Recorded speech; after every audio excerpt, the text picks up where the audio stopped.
next guest. In the 70s and 80s, he captured our hearts with his music, not to mention his devastatingly good looks. He rose from stardom faster than any other in his day. Please welcome the one and only Leif Garrett.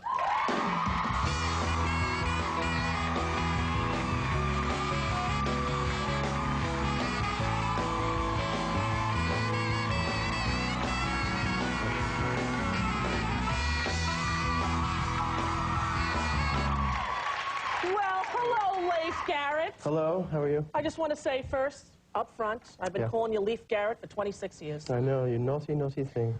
Has it always been Leif? Yes, it has. It has? There's the exception to the rule, I know. I before E except for after C. Yes, yeah, yada.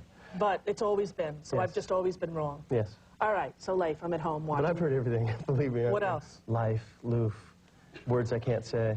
Loofah. You know. Yeah. All right. Now listen, I'm watching the special. Yeah. Very devastating. So I have a cold right now. You got a cold? Yeah, you want a tissue? I got a tissue. I don't even know you. Ah, good night! I'll be here all week. Okay, I'm watching the special. Thank you. And I see this story about your life. Now, of course, I, like everyone else, had your posters up in the bedroom when I was a kid.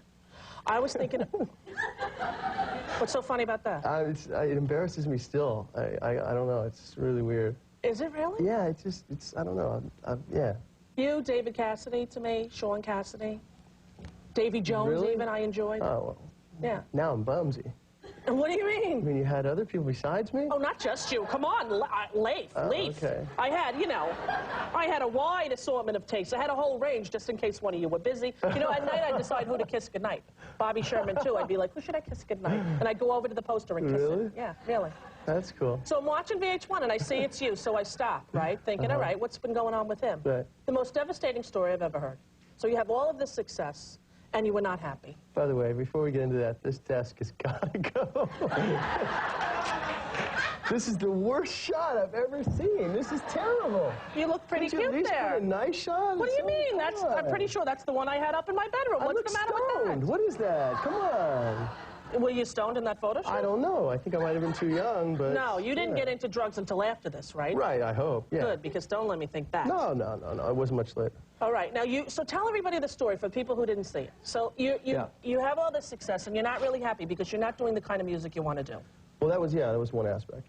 That was one of the things, is that this, you know, the people I was with, the Scotty Brothers, they were very controlling, and there's, you know, they didn't realize that the formula that they had for the beginning wasn't the formula that would continue the success. You know, it's like you have to grow with music. You can't just stagnate and stay and do the same stuff.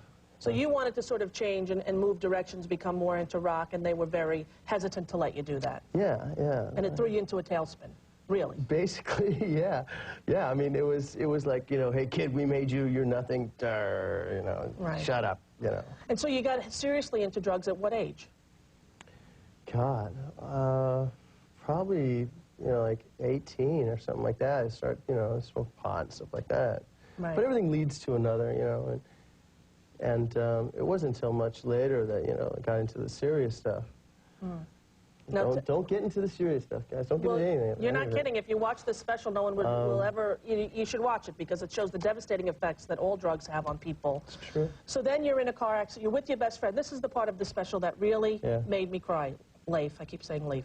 You were in a car with your friend. You were driving, and your friend was you were intoxicated, and your friend was seriously injured. He was paralyzed from the waist down. Yeah. And that was just the most crushing thing that ever happened, needless to say. Oh, yeah. Definitely. When you sat down to do the interview, you hadn't spoken to this friend in 20 years? Yeah, that's right.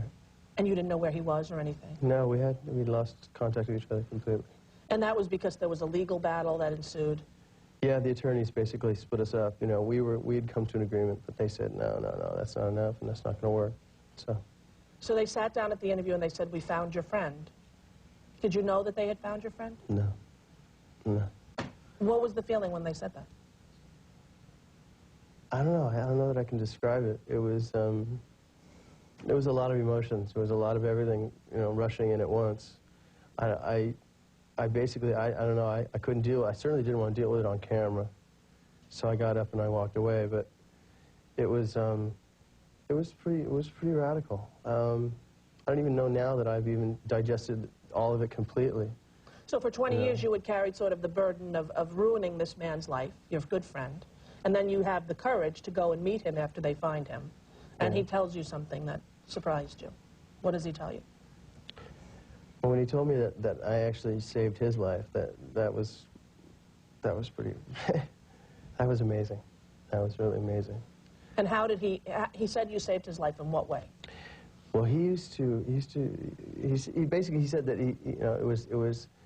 he was out of control. He was out of control as I was, you know, and if it wasn't for that, he would have ended up dead anyway, so. So in a way, you gave him his life back by that. And for 20 years, you carried the guilt of it. Yeah. Are you friendly with this man now? Yeah. You are? Yeah. Are you okay right now? I'm okay. Yeah, it's, you know, it's a lot of, you know, feeling still about it. Yeah. A lot of stuff that I don't still know how to deal with. Were you surprised at the effect it had on people, including me? Like people who watched that show were very, very moved by it. I saw people, heard people in the mall talking about it, just people I didn't even know saying, did you see that last night? Yeah, and even people today, people that weren't fans and people that that didn't know about me became fans or became, you know, sympathetic to. I think people became very concerned with your well-being. People like me who are way too codependent. But I'm very concerned with your health. You know what I mean? I'm concerned that after all the struggles that you went through, that you're doing all right now. Thank you. Yeah. And you are. Yeah. All right, we're going to take a break and talk about what Leif is doing lately, and after that, he's going to sing for you. So don't go away. More with Leif Garrett right after